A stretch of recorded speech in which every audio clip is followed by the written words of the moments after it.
ఈరోజు వీడియోలో పిల్లల లంచ్ బాక్స్లోకి వెజిటేబుల్స్ మరియు క్యారెట్ తురుముతో రైస్ని ఏ విధంగా ప్రిపేర్ చేయాలో ఈ వీడియోలో చూద్దాం. ముందుగా అయితే వీడియోకి ఇచ్చిన లైక్ అనేది ఇవ్వండి, అలాగే సబ్స్క్రైబ్ కూడా చేసుకోండి. హాయ్ హలో నమస్తే అండి, welcome to my channel Tanush recipes. Gas మీద కడాయిని పెట్టుకొని అందులోకి 1 టేబుల్ స్పూన్ ఆయిల్ని వేసుకోవాలి. నెక్స్ట్ ఇందులోకి 1 టీ స్పూన్ నెయ్యిని కూడా వేసుకోండి. ఆయిల్ గీ అనేది హీట్ అవ్వాలండి. ఈ విధంగా వెజిటేబుల్స్ని కట్ చేసుకొని పెట్టుకోండి. మీ ఇంట్లో ఏవైతే వెజిటేబుల్స్ ఉంటాయో వాటితోనే ప్రిపేర్ చేసి పెట్టుకోండి. ఆయిల్ హీట్ అయ్యాక ఇందులోకి 1 మీడియం సైజు ఆనియన్ని వేసుకోవాలండి. 1 మినిట్ వీటిని ఫ్రై చేసుకోవాలి. ఫ్రై చేసుకున్న తర్వాత ఇందులోకి కొంచెం కరివేపాకును వేసుకోవాలి. ఆనియన్స్ అనేటివి ఫ్రై అయిన తర్వాత ఇందులోకి మీడియం సైజు తొక్క తీసిన ఆలుగడ్డల్ని చిన్నగా కట్ చేసుకొని వేసుకోవాలండి. నెక్స్ట్ ఇందులోకి 4 బీన్స్ని వేసుకోండి, చిన్నగా కట్ చేసుకొని. ఒకసారి కలుపుకొని 2-3 నిమిషాలు కుక్ చేసుకున్న తర్వాత ఇందులోకి సన్నగా కట్ చేసుకున్న క్యాబేజీని కూడా వేసుకోవాలి. అలాగే సన్నగా కట్ చేసుకున్న క్యాప్సికమ్ని కూడా వేసుకోండి.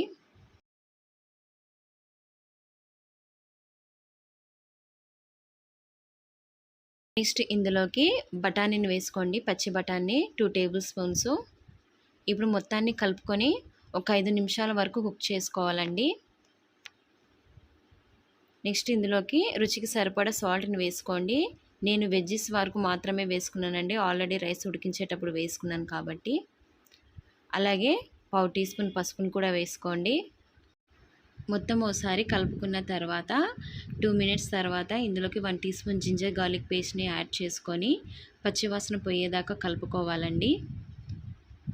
ఆలుగడ్డ అనేది ఇప్పుడు కుక్ అయింది కదండి. నెక్స్ట్ ఇందులోకి మనం తురిమి పెట్టుకున్న క్యారెట్ని వేసుకోవాలండి. మనం రైస్ ఎంతైతే తీసుకుంటామో సేమ్ అదే క్వాంటిటీలో క్యారెట్ని కూడా తీసుకోండి. మీరు క్యారెట్ ప్లేస్లో బీట్రూట్ తురుమునైనా వేసుకోవచ్చండి. వేసుకున్న తర్వాత అంతా ఒకసారి మిక్స్ చేసుకోండి. 2 మినిట్స్ వరకు ఫ్రై చేసుకోండి. ఫ్రై చేసుకున్న తర్వాత ఒకసారి మళ్ళీ కలుపుకొని ఇందులోకి 1/2 టేబుల్ స్పూన్ కారపొడిని యాడ్ చేసుకోండి. ఈ కారం అంతా పట్టేలాగా ఇంకోసారి కలుపుకోండి. నెక్స్ట్ ఇందులోకి 1/2 టీ స్పూన్ ధనియాల పొడిని, 1/2 టీ స్పూన్ గరం మసాలా పొడిని, 1/2 టీ స్పూన్ నల్ల మిరియాల పొడిని కూడా వేసుకోండి. వీటిని బాగా కలుపుకొని 2 మినిట్స్ ఫ్రై చేసుకున్న తర్వాత ఇందులోకి మనం ఉడికించి పెట్టుకున్న రైస్ని కొంచెం కొంచెంగా వేసుకుంటూ కలుపుకోవాలండి. మొత్తం రైస్ అంతా ఒకేసారి వేయకుండా కొంచెం కొంచెంగా వేసుకుంటూ కలుపుకోండి. అప్పుడే అంత బాగా కలుస్తుంది.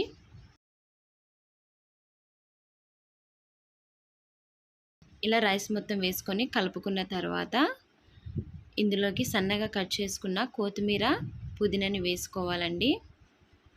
వీటిని కూడా ఒకసారి కలుపుకోండి.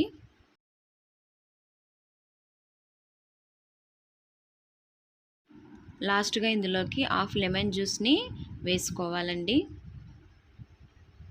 ఒకసారి బాగా మిక్స్ చేసుకొని 2 మినిట్స్ తర్వాత గ్యాస్ ఆఫ్ చేసుకోవాలండి. చాలా క్విక్గా అయిపోయే రెసిపీ అండి. ఈ విధంగా గనక చేసి మనం లంచ్ బాక్స్లోకి పిల్లలకి పెట్టామంటే పిల్లలు కూడా చాలా ఇష్టంగా తొందరగా తింటారండి. ఈ రైస్లోకి కాంబినేషన్గా రైతా ప్రిపేర్ చేసుకోవాలండి. బాగా బీట్ చేసి పెట్టుకున్న పెరుగులోకి కొంచెం ఉప్పుని వేసుకొని కలుపుకున్న తర్వాత ఇందులోకి సన్నగా కట్ చేసుకున్న ఉల్లిపాయ ముక్కల్ని, అలాగే కీరా ముక్కల్ని, తురిమి పెట్టుకున్న కొంచెం క్యారెట్ని వేసుకొని కొంచెం కొత్తిమీర, కొంచెం పుదీనాను కూడా వేసుకొని కలిపి పెట్టుకోవాలండి. ఈ విధంగా కనుక మనము లంచ్ బాక్స్ని కనుక ప్రిపేర్ చేసామంటే పిల్లలు కూడా చాలా ఇష్టంగా తింటారండి. టేస్ట్కి తగ్గట్టు టేస్ట్ ఉంటుంది, అలాగే హెల్తీగా కూడా ఉంటారండి. ఎందుకంటే మనం ఇందులో వెజ్జీస్ అనేటివి వేస్తాం కాబట్టి. ఈ వీడియో కనుక మీకు నచ్చినట్లయితే మా ఛానల్ లైక్, షేర్, సబ్స్క్రైబ్ చేయడం మర్చిపోకండి. Thank you.